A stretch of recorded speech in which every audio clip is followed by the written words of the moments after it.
The crimson ship descended from the star-filled void like a falling ember, its hull gleaming against the stark lunar landscape. Moonbase Alpha's emergency sirens wailed across the crystalline domes as personnel scrambled for shelter. Captain. Marcus Reed pressed his face against the observation deck's reinforced glass, watching the massive vessel settle onto the landing pad with surprising grace. All personnel to emergency stations, Commander Thompson's voice crackled through the comm system. We have an unidentified vessel of unknown origin.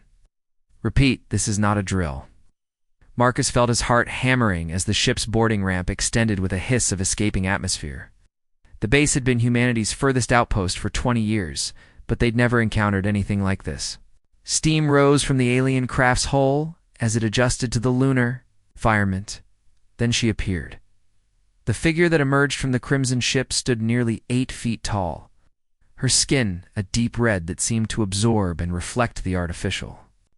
Lighting simultaneously, she wore armor that appeared to be grown rather than forged, its organic curves flowing like liquid metal across her powerful frame. Most unsettling were her eyes, a brilliant gold that seemed to pierce through the observation deck's protective barrier directly into Marcus's soul.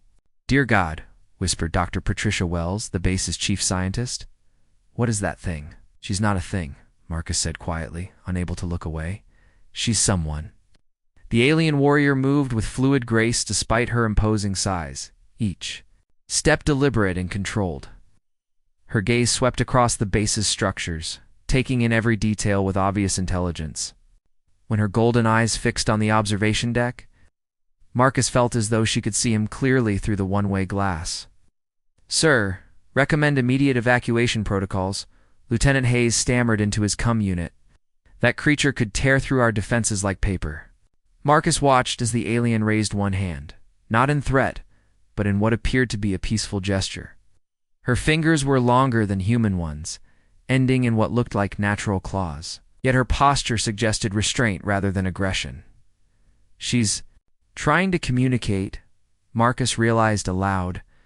"Captain Reed, step away from that window," Commander Thompson ordered as he burst onto the observation deck. "We don't know what that thing is capable of." "With respect, sir, I think we're about to find out." Marcus straightened his uniform jacket. "Someone needs to make contact." "Absolutely not. You wait for the diplomats from Earth Command." "Sir, that could take weeks. She's here now, and she's clearly waiting for something." Marcus turned to face his commanding officer. "I volunteer for first contact." The commander's weathered face paled. "Reed, that's suicide. Look at the size of that thing. It could snap you in half without breaking stride." Marcus looked back through the glass. The alien warrior had moved closer to the base, her golden eyes still focused on their location. Something in her stance suggested patience rather than menace, like a predator choosing not to hunt. Maybe, Marcus admitted, but maybe that's exactly why it has to be me. If she wanted to destroy the base, she could have done it already. She's waiting for us to make the first move. Dr. Wells adjusted her glasses nervously. "Captain, we have no idea about her biology, her intentions, or even if she can understand human communication. Only one way to find out." Marcus headed toward the exit. "If I don't come back, tell my sister I said goodbye." "Reed, that's an order. Stand down." Marcus paused at the doorway.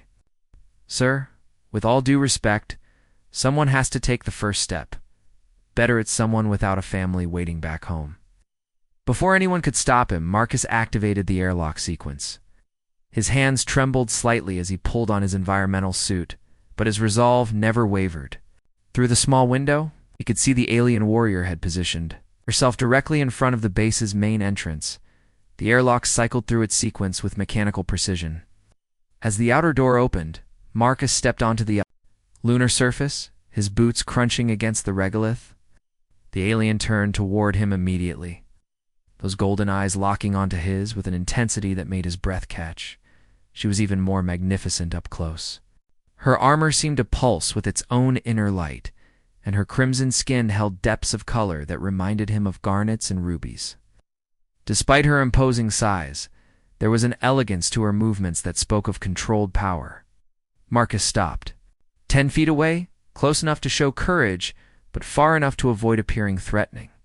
He raised his hand in the same peaceful gesture she had used, hoping universal body language might bridge the gap between their species. For a long moment, they simply regarded each other, human and alien, small and large, fragile and powerful. Then, to Marcus's amazement, she spoke.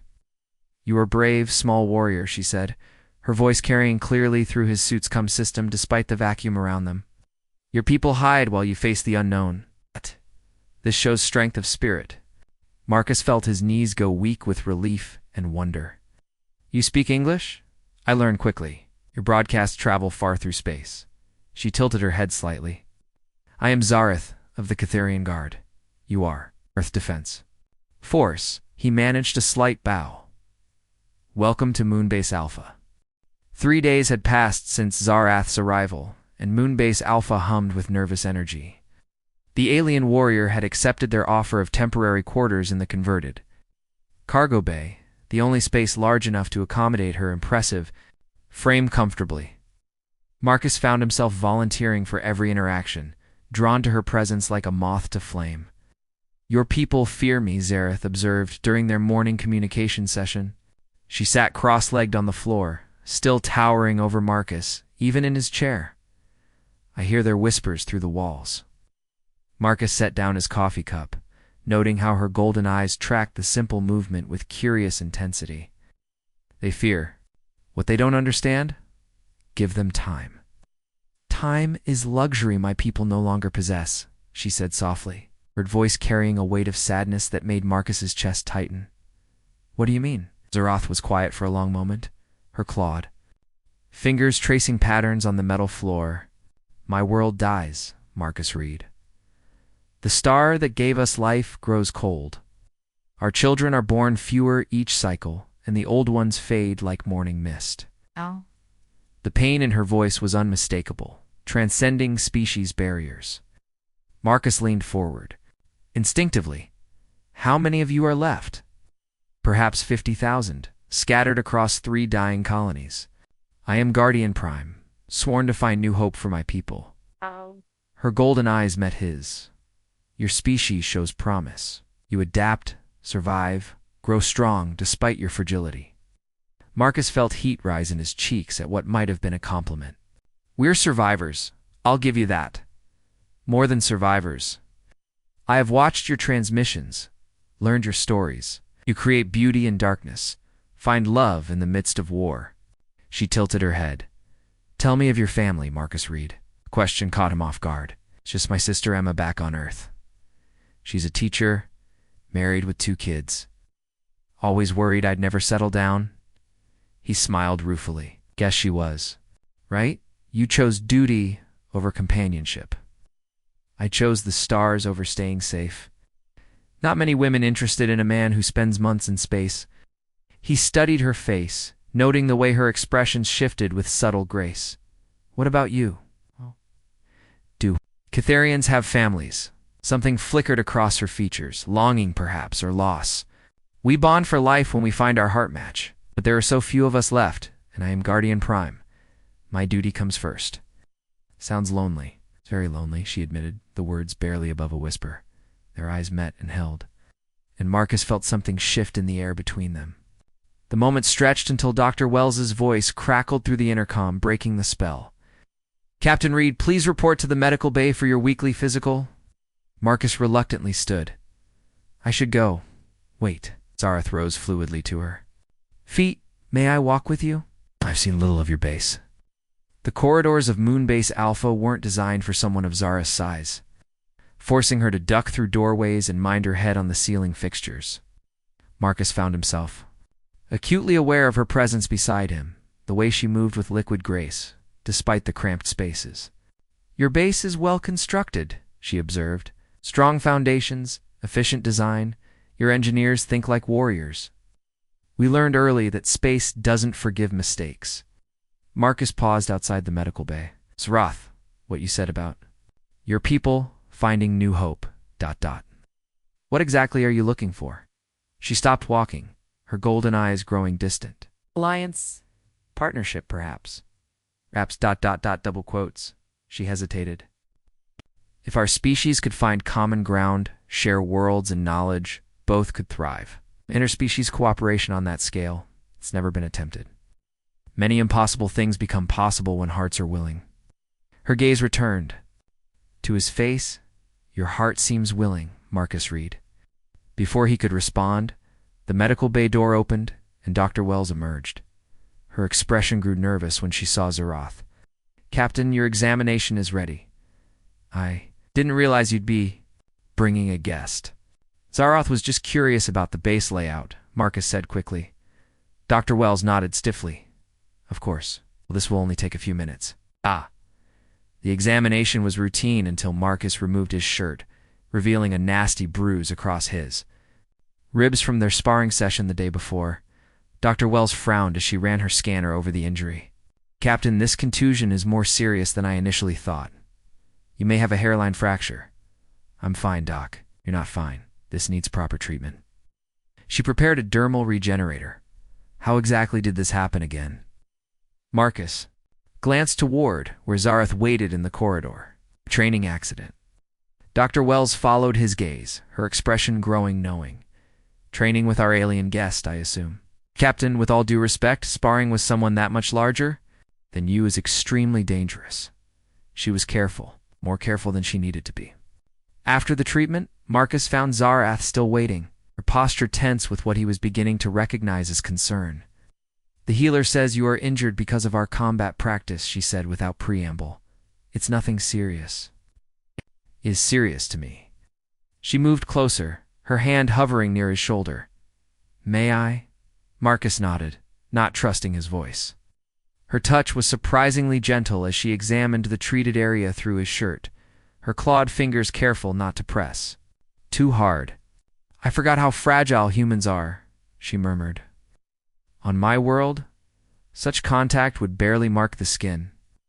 I'm tougher than I look, perhaps, but I should be more careful with something precious." The words slipped out before she seemed to realize what she'd said. Her hands stilled against his chest. Directly over his rapidly beating heart, Marcus looked up into her golden eyes, seeing his own reflection there. "Zaroth." "I should not have said that," she whispered, but she didn't pull away. "Why not?" "Because I am Guardian Prime. Because you are human. Because there are barriers between us that should not be crossed." Marcus reached up and covered her hand with his own. "What if we don't want those barriers?" For a moment, the corridor around them seemed to disappear. There was only the warmth of her touch, the intensity of her gaze, and the electric tension building between them. Then footsteps echoed from the main corridor, and they stepped apart quickly. "Tomorrow," Zaroth said softly, "show me your Earth customs. I wish to understand more of what makes humans ... special." As she walked away, Marcus touched the spot where her hand had rested, knowing with absolute certainty that his life had just changed forever. Hearts under fire, the lunar sunset cast long shadows across Moonbase Alpha's recreation dome as Marcus led Zaroth through what he called Human Culture Appreciation Hour. She sat on reinforced furniture he'd requisitioned from the cargo bay, watching intently as he prepared what he insisted was real Earth coffee. "The beans are grown in the mountains of Colombia," Marcus explained, grinding them by hand. "My grandmother taught me that good coffee is an art form, not just sustenance." Zaroth leaned forward, her golden eyes bright with curiosity. "Grandmother was a teacher of pleasure, not just survival. She believed life was meant to be savored, not just endured." Marcus poured the coffee into 2 cups, offering her the larger one. "She'd have loved meeting you, because I am exotic. Because you're extraordinary." The words slipped out naturally, and Marcus felt heat rise in his cheeks. "I mean, ... because you'd appreciate her philosophy. You notice beauty in small things?" Zaroth carefully lifted the cup, her claws clicking gently against the ceramic. When she tasted the coffee, her eyes widened with surprise and pleasure. "This is ... complex. Many flavors dancing together. Like people, I guess. More interesting when there's complexity."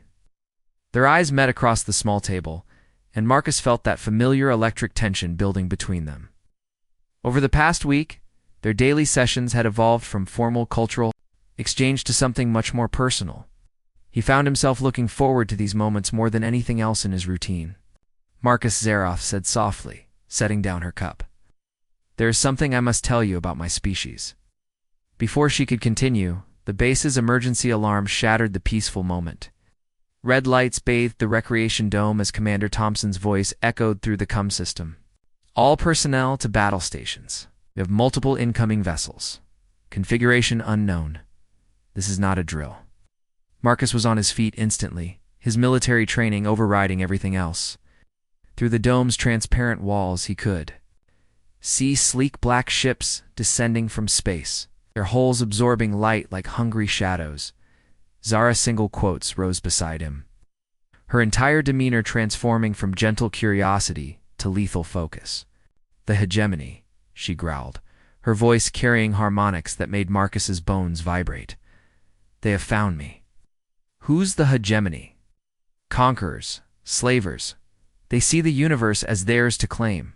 Her golden eyes blazed with inner fire. Destroyed my homeworld when we refused to submit. I had hoped. She looked at him with something that might have been regret. I had hoped to have more time. Explosions rocked the base as the first black ships opened fire on the defensive systems. Marcus grabbed Zareth's arm, or tried to. His hand barely wrapped around her wrist. Oh, we need to get to the armory. If they're here for you, we'll make them regret it. Marcus, no. Zeroth caught his hand in both of hers, her touch gentle despite the chaos around them. You cannot fight the hegemony. It will destroy this base and everyone in it just to reach me. Then we don't let them reach you. You do not understand. I am Guardian Prime. My people's last hope dies with me. I should surrender. Spare your people. Marcus felt anger flare in his chest, not at her, but at the impossible situation. Like hell. You think I'm letting you walk into their hands after everything we've... He stopped, realizing what he'd almost said. After everything we've what? She asked softly, even as another explosion shook the base. After everything we've shared. After I've gotten to know the woman behind the warrior.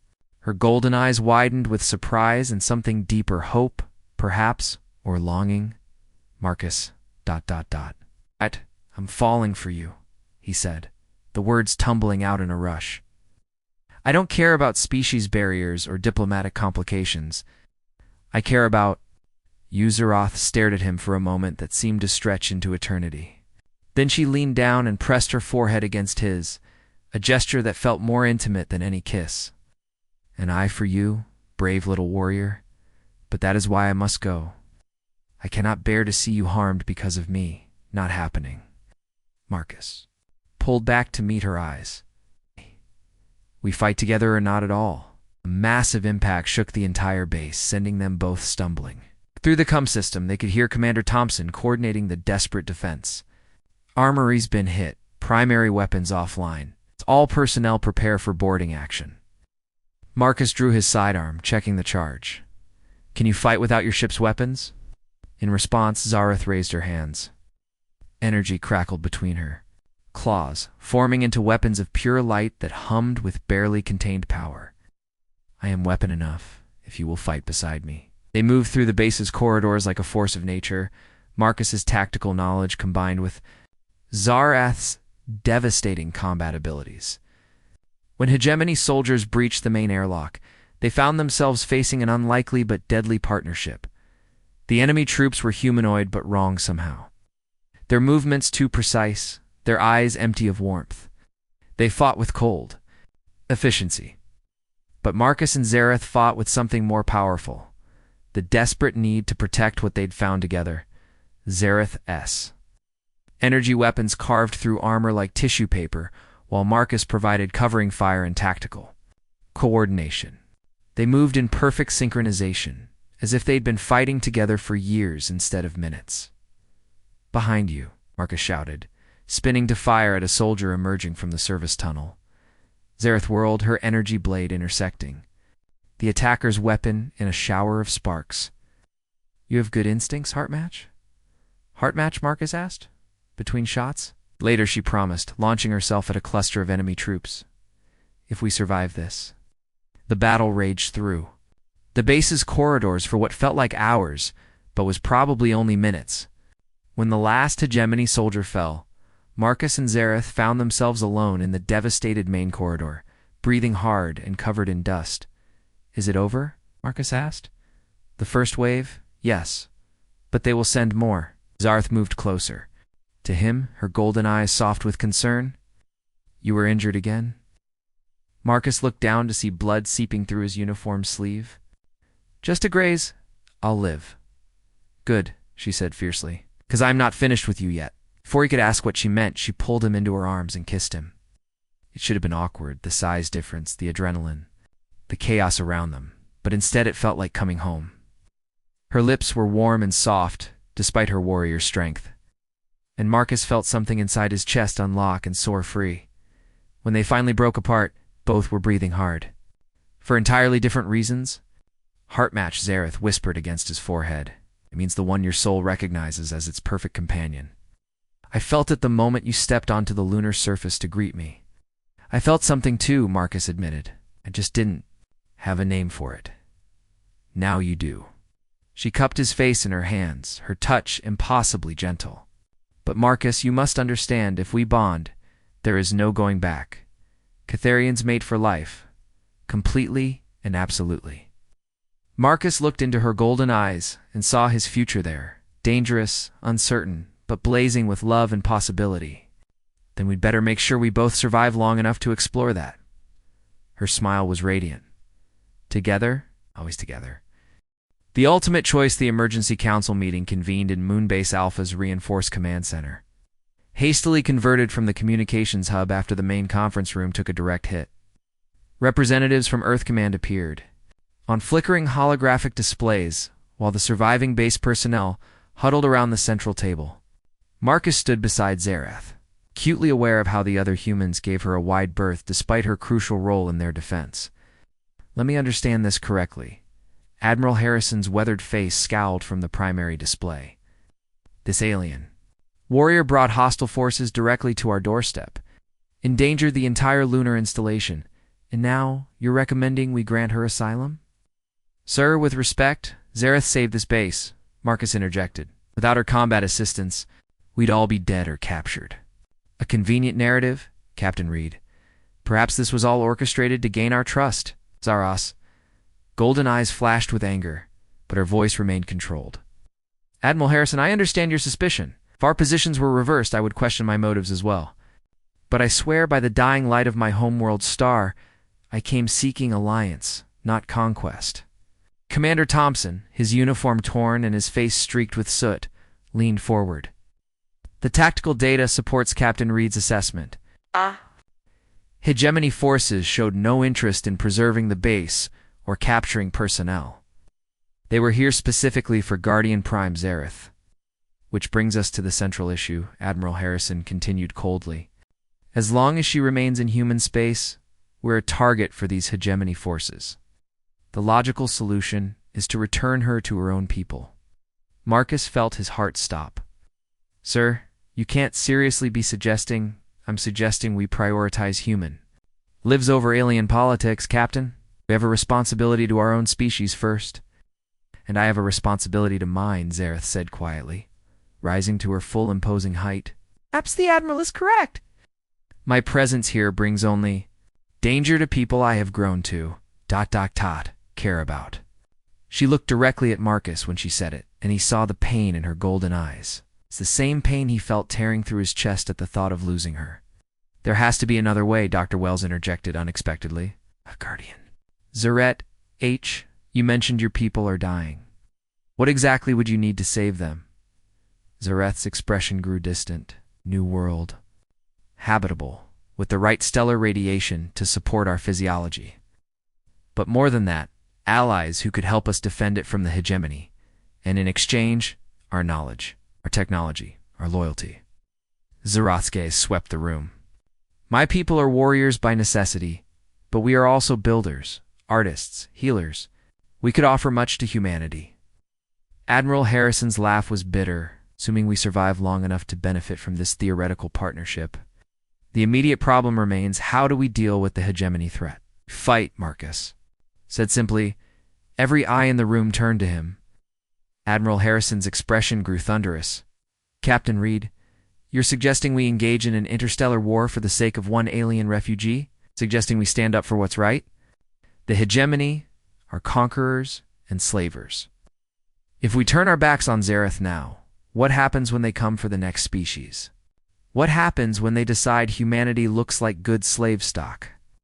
Captain Reed raises a valid point, Commander Thompson said slowly. Our intelligence suggests the hegemony has been expanding aggressively throughout this sector. Confronting them may be inevitable. Zareth moved closer to Marcus, her voice dropping to a whisper meant only for him. You cannot ask your people to die for mine. The cost is too great. The cost of doing nothing is greater, Marcus whispered back. And it's not just about your people anymore. It's about us. Their quiet exchange didn't go unnoticed. Harrison's eyes narrowed. Captain Reed, I'm beginning to question your objectivity in this matter. Perhaps you've become too... personally invested in our alien guest. Marcus felt heat rise in his cheeks, but he met the Admiral's gaze steadily. My personal feelings don't change the tactical reality, sir. The hegemony won't stop with Zareth's people. We can fight them now with a powerful ally, or later when we're alone and unprepared. And if we choose to fight? What's your proposed strategy for defeating a spacefaring empire with apparently superior technology? Marcus looked at Zareth, seeing encouragement in her golden eyes. We don't fight them. In space, sir, we make them come to us, on ground of our choosing. Use Earth's defensive systems, Luna's industrial capacity, and Zareth's knowledge of their tactics. You're talking about turning our entire solar system into a battleground. I'm talking about making a stand. Here now, together. The room fell silent, except for the hum of life support systems and the distant sound of repair crews working on damaged sections. Finally, Admiral Harrison sighed heavily. The Joint Chiefs will need to discuss this. In the meantime, the alien stays confined to Luna Base Alpha under guard. Confined? Marcus stepped forward. Sir, she's not a prisoner. She is now, Captain, and you're relieved of duty pending a full psychological evaluation. Your judgment has clearly been compromised. Marcus felt the words hit him like a physical blow. Sir, that's an order, Captain Reed.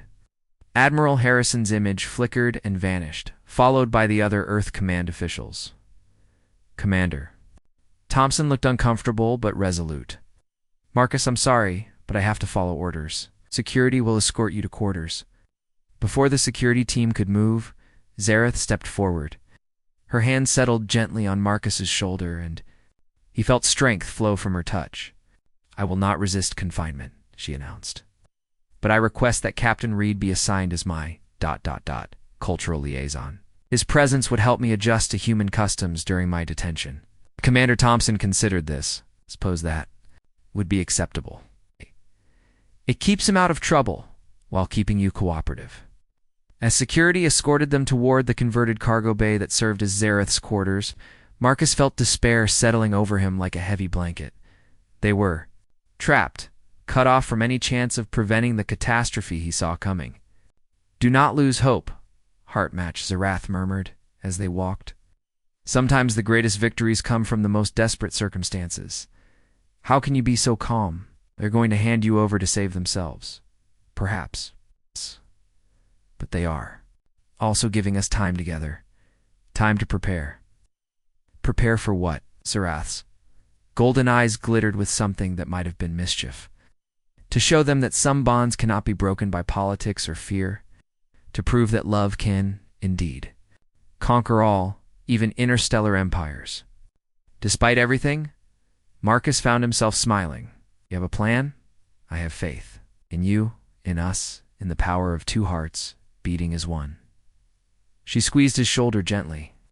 Trust me, my brave little warrior. Our story is far from over.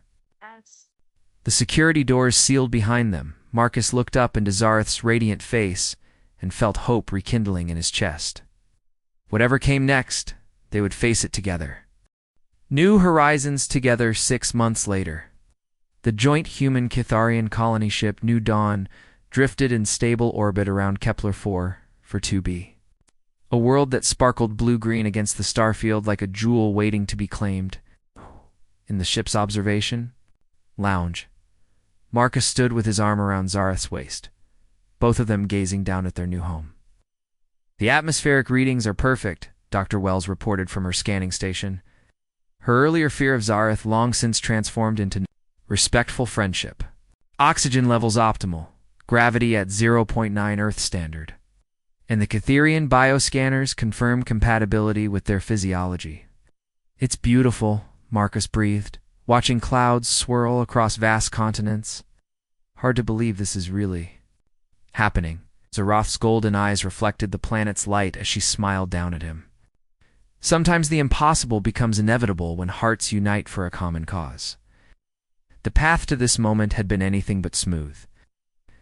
Admiral Harrison's attempt to surrender Zareth to the hegemony had backfired spectacularly when Marcus's desperate broadcast to Earth's civilian population sparked a global movement. Millions of humans had demanded their leaders stand with their alien ally. Inspired by the love story that had captured imaginations across the planet, the turning point came when 3 more hegemony fleets arrived in human space, making it clear that surrender would only delay the inevitable. Earth's united governments finally authorized Operation Sanctuary, the ambitious plan Marcus and Zareth had secretly developed during their confinement. Rather than fight a war they couldn't win, humanity and the surviving Catherians would pool their resources for a massive colonization effort. Earth's industrial might, combined with Catherian technology and knowledge, had made possible what should have taken generations to achieve. Settlement teams report successful deployment of the first habitat domes, Commander Thompson announced from the bridge.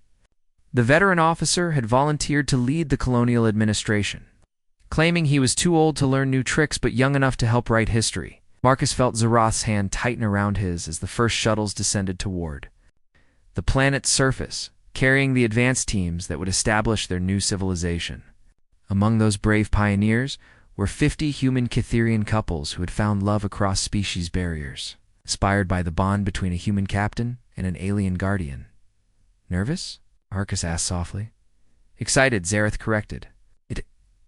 First time in cycles, I feel hope instead of desperation. My people will not merely survive, they will thrive alongside yours." Their private moment was interrupted by the gentle chime of the ship's communication system. "Guardian Prime Zareth and Captain Reed, please report to Ceremonial Bay 1. The bonding council is ready to begin." Marcus felt his heart skip as they made their way through the ship's corridors. Today marked not just the founding of New Haven Colony, but also their official bonding ceremony, the Catherian ritual that would unite them as permanent life partners. The ceremonial bay had been transformed into something magical, bioluminescent. Catherian flowers created spirals of soft light, while human roses provided their traditional fragrance. Representatives from both species formed a circle around the central platform, their faces bright with joy and anticipation. Elder Thasara, the oldest surviving Catherian, stood beside Captain Sarah Chen, who represented Earth's colonial authority.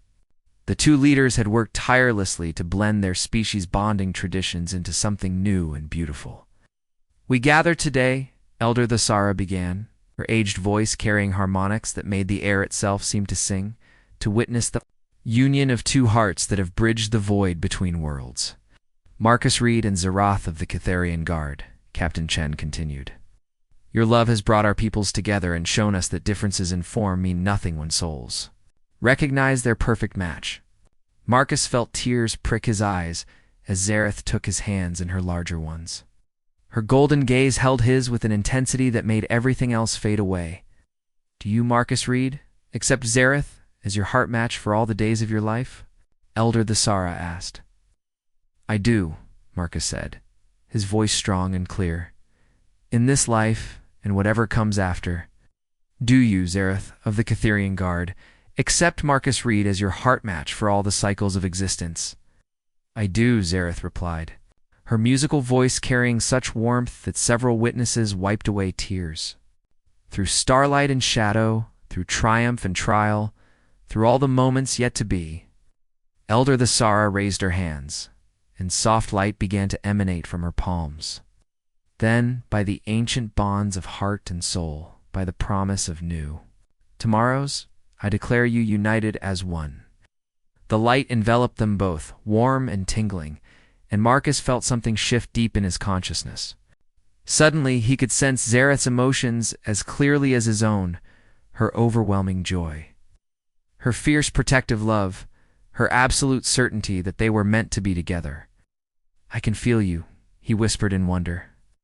"As I feel you, beloved," she replied, leaning down to touch her forehead to his in the traditional Catherian gesture of unity. "Now and always." The ceremony concluded with celebration that lasted well into the ship's night cycle. Humans and Catherians mingled freely, sharing food, stories, and dreams for their new world below. Marcus found himself thinking of his sister, Emma, watching the festivities through the communication link with tears of joy streaming down her face. "I can't believe my little brother is married to an alien warrior princess," Emma laughed through the transmission.